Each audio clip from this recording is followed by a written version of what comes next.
It's a Q&A vlog. Hey, from somebody that you might not even care to hear things about. And that's totally fine. But here I am, doing it anyways. I'm just gonna answer some of these questions that you guys sent in. Here, let me move this camera. Let's see. I feel like this is a little bit better because it's less like seeing all the cars driving by. Anyways, so what city were you born in and where did you live before now? So I was born in Arendal in Norway. It's the most southern part of Norway.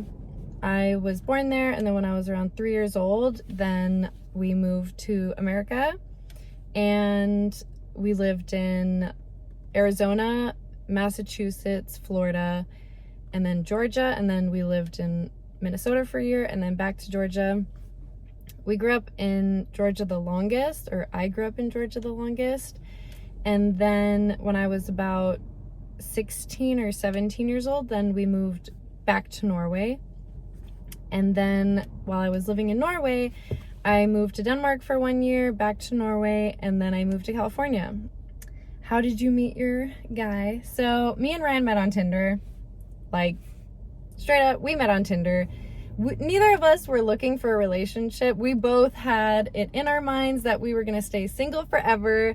Both of us were so done. We were like, never again. And then he super liked me. And usually I never go for guys that super liked me because I feel like they're a little douchey, but he had neon green hair. And I was like, why not? I'd seen him on YouTube, so I knew of him. And I was kind of like, well, this will make for an interesting one night stand.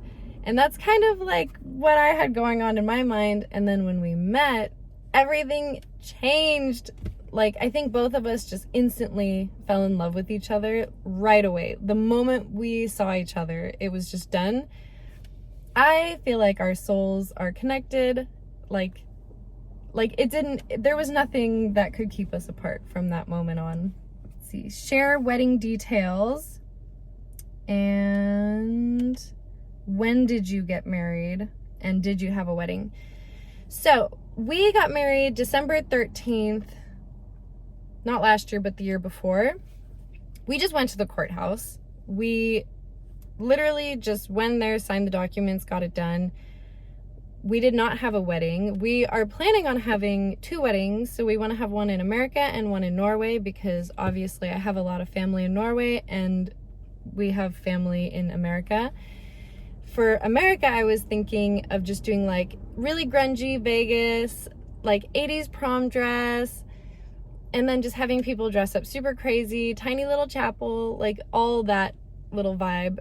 And then, people just party and have fun. For Norway, I was thinking we could have more traditional, like the beautiful dress in a church, in like an old like Viking church or something. And then my Norwegian family would be able to come because they would not be able to come here, and vice versa. So we just thought that would be fun, and why not have 2 weddings anyways? Like, there's a lot of love to celebrate, right? And this one's ridiculous. So like, do you squeeze from the middle or the end of the toothpaste? Like both, depending on how much is in there. Obviously, don't we all? Like, come on. This one says, I'd love to hear more about your stroke and recovery if you're comfortable sharing. I'm super comfortable talking about my stroke.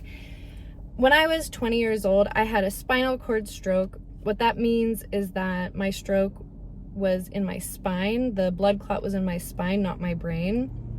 So everything from that point on, like down, was completely paralyzed, meaning that my bowels, my bladder, like literally everything paralyzed. I couldn't walk. I had a 10% chance to walk again, but honestly, my doctors were telling me that I was not going to walk again because it is extremely rare for somebody who has a spinal cord stroke to ever recover from that. And so my doctors just kept telling me that I was never going to walk again and to just prepare for that. So super crazy. I was going to go to school in Denmark, and the day I was moving to Denmark, there's this ferry that you have to take from Norway to Denmark. It's around like 3 hours. And on that ferry is when I had my stroke. The day I was moving to Denmark, I moved around from like 6 different hospitals. Then they put me on an ambulance jet to Norway.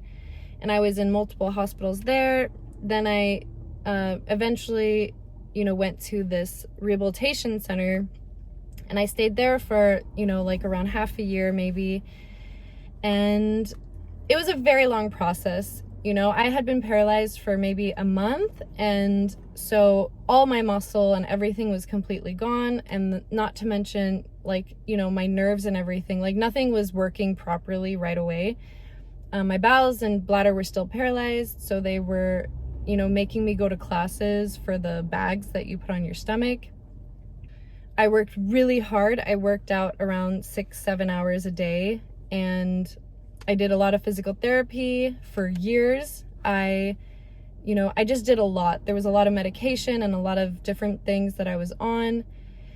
And it took me around 2 years to be able to walk how I walk now, which is not great. Still definitely not great, but I can walk. Super exciting. What turns you on about Ryan? So many things. All of him turns me on. I'm not even kidding you. Like his hands, his eyebrows, the way he moves his face, like his head when he's talking, like he does like this type of thing. I love it. I'm obsessed. Very, very attracted to him. I really feel like he is my soulmate. I mean, his mind attracts me. Like literally everything about this man. Like there isn't anything about him that doesn't turn me on, to be super honest. And I feel like it's kind of vice versa for him too. It's like he's got a really good butt. I love his butt. Beautiful calves, beautiful body, beautiful everything. But yeah, why did Ryan not want to be with Kristen anymore? These are not things I can speak on. Like that was not my relationship. Let's see. Do you have a relationship with Ryan's ex-wife? No. No, I do not. I try so hard to stay so far away from all of that. How does Ryan's ex-wife treat you? She doesn't treat me any type of way now. I think we've never spoken. The way she treated me was pretty horrible. I mean, she made a whole video not insinuating, while only making up things and insinuating things and none of it was true. But that's pretty much it. I don't want to get like too much into the drama, but thanks for watching. Subscribe for more videos of me if you care. If you don't, have a beautiful day.